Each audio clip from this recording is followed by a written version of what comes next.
राधे राधे। राधे राधे बोलने से क्या होता है? क्या है राधे नाम का महिमा? तो चलिए आज जानते हैं राधे नाम बोलने से क्या होता है।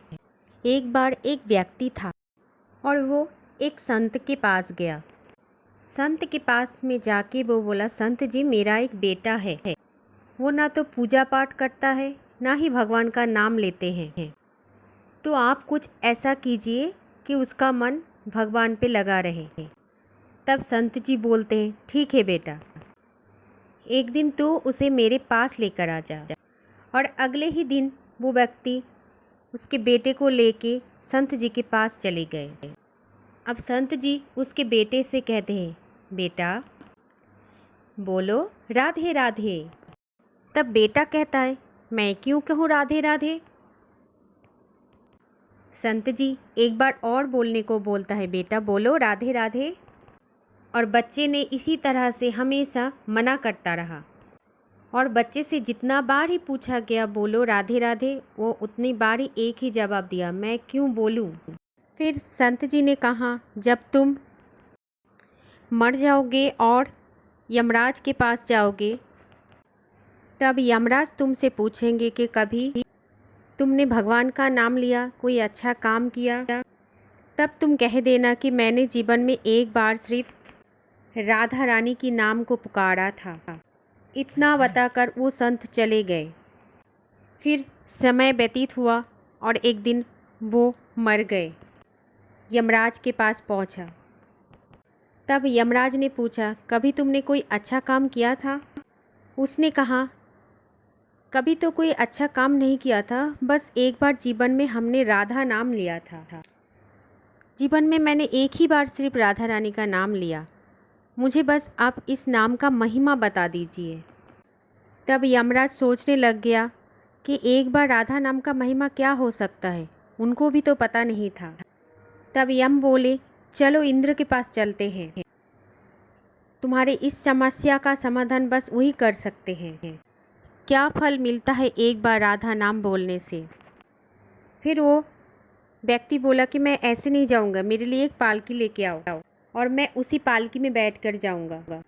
तब यमराज ने सोचा कि ये बड़ी मुसीबत है। फिर भी एक पालकी मंगवाई गई और उसे बिठाया और 4 लोग पालकी उठाने लग गए। वो बोला, यमराज जी सबसे आगे वाले को हटाकर उनकी जगह आप लग जाइए। व्यक्ति की बात सुन के यमराज जी ने ऐसा ही किया। फिर सब मिलकर इंद्र के पास पहुंच गए और बोले कि इंद्र जी आप बताइए कि एक बार राधा रानी के नाम लेने का फल क्या होता है। तब इंद्र जी बोले, महिमा तो बहुत है, पर क्या महिमा है ये मुझे भी नहीं मालूम। फिर यमराज ने सोचा, चलो ब्रह्मा जी को पता हो सकता है, उन्हीं से पूछते हैं। फिर वो व्यक्ति ने इंद्र जी के बोला कि आप दूसरे वो कहार को हटाकर आप पालकी पकड़ लीजिए। अब एक और यमराज पालकी उठा रहे हैं और एक और इंद्र जी। अब पहुंच गए ब्रह्मा जी के पास। ब्रह्मा जी ने सोचा, ऐसा कौन सा प्राणी ब्रह्मलोक में आ रहे हैं कि स्वयं इंद्र जी और यमराज उसे पालकी में बिठा कर ला रहे हैं।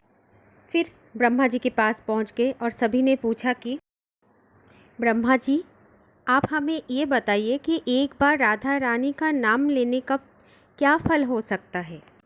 ब्रह्मा जी बोले, राधा रानी नाम का तो महिमा बहुत है, लेकिन सटीक भाव मुझे भी नहीं पता। क्या है वास्तविकता राधा नाम का ये मुझे भी नहीं पता, लेकिन हाँ भगवान शिव जी को जरूर पता हो सकता है। फिर वो व्यक्ति बोला कि तीसरे कहार को भी हटा दीजिए और पालकी आप पकड़ लीजिए ब्रह्मा जी। ब्रह्मा जी सोचे अब क्या करना है, राधा नाम का महिमा तो जानना है, इसलिए पालकी को पकड़ ही लिया और चले गए शिव जी के पास। अब पालकी के एक ओर ब्रह्मा जी है, दूसरी तरफ इंद्र है, तीसरी में यमराज है। सभी लोग मिलकर भगवान शिव जी के पास पहुंच गए और भगवान शिव से जाके पूछा कि प्रभु श्री राधा रानी का एक बार नाम लेने का महिमा क्या है। प्रभु आप कृपया करके ये बताइए कि राधा रानी का नाम एक बार लेने का महिमा क्या होता है। तब भोले भंडारी हमारे शिव जी बोले कि ये राधा नाम का महिमा मुझे भी सटीक नहीं पता है, पर विष्णु जी को ज़रूर पता होंगे। चलो हम सब मिल के जाते हैं और विष्णु जी से ही पूछते कि एक बार राधा नाम लेने का फल क्या होता है। अब वो व्यक्ति ने भगवान शिव जी से बोला कि आप चौथा वाला कहार को भी हटा दीजिए और खुद पकड़ लीजिए ये पालकी। शिव जी ने भी सोचा कि मुझे भी जानना है राधा नाम का महिमा, तो चलो पकड़ ही लेते हैं। अब वो पालकी का डोरी था 4 देवों के हाथ में, यमराज, इंद्रदेव, ब्रह्मा जी और भगवान भोले भंडारी के हाथ में। अब सभी मिल के चले विष्णु लोक में। विष्णु लोक पहुँच के विष्णु जी से पूछा कि प्रभु कृपया हमें बताइए कि एक बार श्री राधा रानी का नाम लेने से क्या फल लाभ होता है, क्या है महिमा एक बार राधा नाम लेने का। तब विष्णु जी ने बोला, जिसकी पालकी को स्वयं मृत्यु का राजा यमराज, स्वर्ग के राजा इंद्र, ब्रह्मलोक के राजा ब्रह्मा और साक्षात भगवान शिव उठा रहे हो, इससे बड़ी महिमा क्या हो सकता है। जब सिर्फ एक बार राधा रानी का नाम लेने के कारण आपने इसको पालकी पे उठाया, तो अब ये मेरी गोद में बैठने का अधिकारी भी हो गया। भगवान श्री कृष्ण ने स्वयं कहा है, जो केवल रा बोलते हैं तो मैं स्वयं सब काम छोड़कर खड़ा हो जाता हूँ, और जैसे ही कोई धा शब्द का उच्चारण करता है तो मैं उसकी ओर दौड़ लगाकर उसे अपनी गोद में भर लेता हूँ।